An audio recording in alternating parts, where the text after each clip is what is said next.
CTET 82 marks वाले अभ्यर्थी निश्चित रूप से इस वीडियो पर आप ध्यान दें।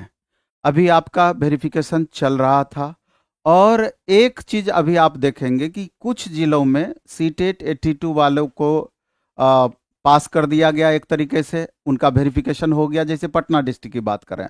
लेकिन कई जिले ऐसे भी रहे जहां की डाउटफुल वाले कंडीशन में उनको डाला गया, और कुछ ऐसे जिले रहे कि जहां की डाउटफुल वाले कंडीशन में भी नहीं रखा गया, डायरेक्ट उनको बाहर कर दिया गया। अभी मेरे साथ एक अभ्यर्थी है, इधर आ जाओ बाबू। ये इनका वेरिफिकेशन सुपौल जिले में चल रहा था। ये बच्चे रिक्वेस्ट करते रह गए वहां पर डीपीओ सर से, डीओ सर से, लेकिन इनको डाउटफुल कंडीशन में भी नहीं रखा गया, बल्कि एक पहले का जो पत्र था निकला हुआ उसका हवाला दे करके डायरेक्ट इनको बाहर कर दिया गया। और उस जिले में लगभग सभी कैंडिडेट को डायरेक्ट बाहर ही पूरी तरीके से कर दिया गया। तो जिनका वेरिफिकेशन हो भी चुका है, जिनको डाउटफुल कंडीशन में रखा भी गया है, उम्मीद मानिए कि आगे चल करके उनके साथ परेशानी बढ़ने वाली है। तो इसलिए समय आ गया है आपको एकजुटता का परिचय देने का और आपको एकजुट होने का, क्योंकि अब आपके पास कोई भी ऑप्शन बचता हुआ नहीं दिख रहा है, बल्कि लग रहा है कि आगे चल करके सभी तमाम 82 वाले अभ्यर्थियों को दिक्कतें अब हो जानी है। इसलिए करके मेरा कहना है, तमाम छात्र जो हमसे मिलने के लिए आ रहे हैं, तो अब कोर्ट के शरण में आपको जाना ही होगा। यही अंतिम एक ऑप्शन दिख रहा है, कोर्ट के शरण में आपको जाना ही होगा। इसमें दो बातें होंगी। कोर्ट में अगर आप केस करते हैं तो एक पार्टी आपको एनसीटी को और दूसरा पार्टी आपको सीबीएसई को भी बनाना होगा साथ में, जिससे चूंकि आपको सीबीएसई 82 वाले को एक्सेप्ट करती है और डिसीजन अंततः एनसीटी को और बिहार सरकार को इसके रिगार्डिंग लेनी है। तो ये एक महत्वपूर्ण पहलू है, इस पर तमाम 82 वालों छात्रों को एकजुट होना पड़ेगा।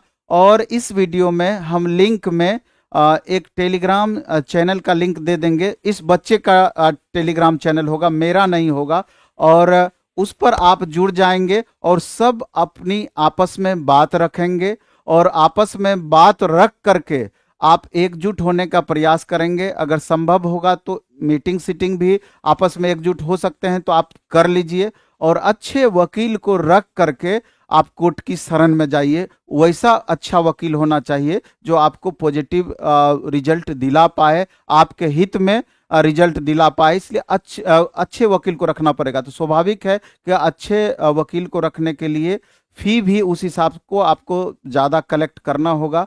और 10 की लाठी एक का बोझ, अगर आपस में अगर 150 कैंडिडेट भी एकजुट हो जाएंगे तो मेरे ख्याल से आपके लिए सुविधा हो जाएगी और आप फी भी आपस में बांट लेंगे। उस हिसाब से आगे चल करके समय भी आपस में मिल करके दे सकते हैं।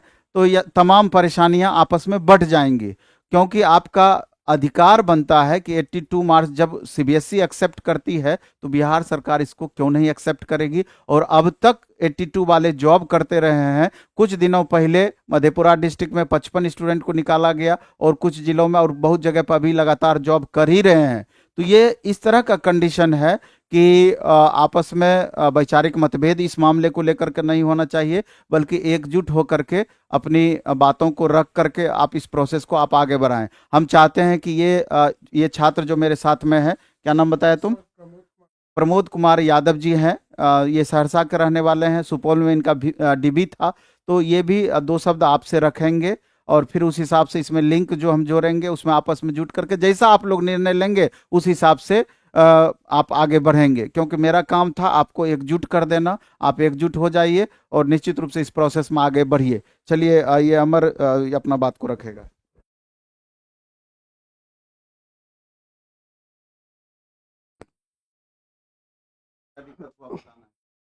सर, मैं गया था सुपौल डिस्ट्रिक्ट में। मेरा डीवी था 22 तारीख को 3rd स्लॉट में। लेकिन पहले वहाँ पे अटेंडेंस हुआ, उनके बाद बायोमेट्रिक हुआ। फिर उनके बाद हम लोग को बोला गया कि जाइए आप डीवी कराइए। तो काउंटर नंबर 1 में मैं गया।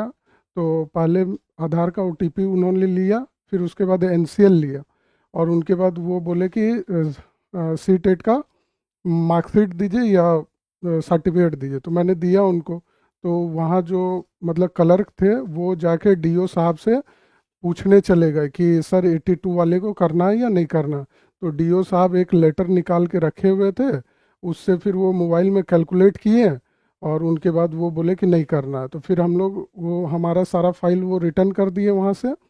हाँ, रिक्वेस्ट भी बहुत किए लेकिन रिटर्न कर दिए। फिर हम लोग अंदर गए डीओ साहब के केबिन में, वहाँ पे सर से हम लोग रिक्वेस्ट किए कि सर सारे ज़िले में ले रहे हैं सर, डाउटफुल में भी आप सर हमें कर दीजिए कंसीडर।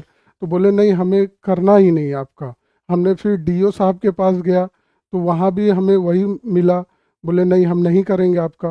तो अब हम लोग अब कहाँ जाएं, कुछ समझ नहीं आ रहा है सर, अब क्या बोले हम। मतलब इतना तैयारी करने के बाद भी आज हम लोग मतलब दर दर की ठोकर खा रहे हैं सर। क्या करें, सबको अब एक साथ आना होगा और तभी कुछ इसमें हम लोग को पॉजिटिव मिलेगा। भाई सब आइए 82 वाले जो प्राथमिक में है, जूनियर में है, तभी हम लोग एक प्लेटफॉर्म में आके नवीन सर से भी हम मिले। और मतलब सर भी बोले कि नहीं होगा, सब होगा, सर भी सपोर्ट में है और सर के हाथ हम लोग के ऊपर है। कुछ भी सब कुछ अच्छा होगा, बस सबको एक साथ आना होगा ताकि आगे भविष्य में भी हम लोग को 82 को लेके कोई प्रॉब्लम ना हो। बस यही कहना है। भाई सब आइए, जिनका भी सिलेक्शन हुआ है सब आइए और इसमें साथ में मिलके सब लड़ेंगे जिससे कि किसी को बर्डन नहीं होगा। बस यही आप लोग से विनती है।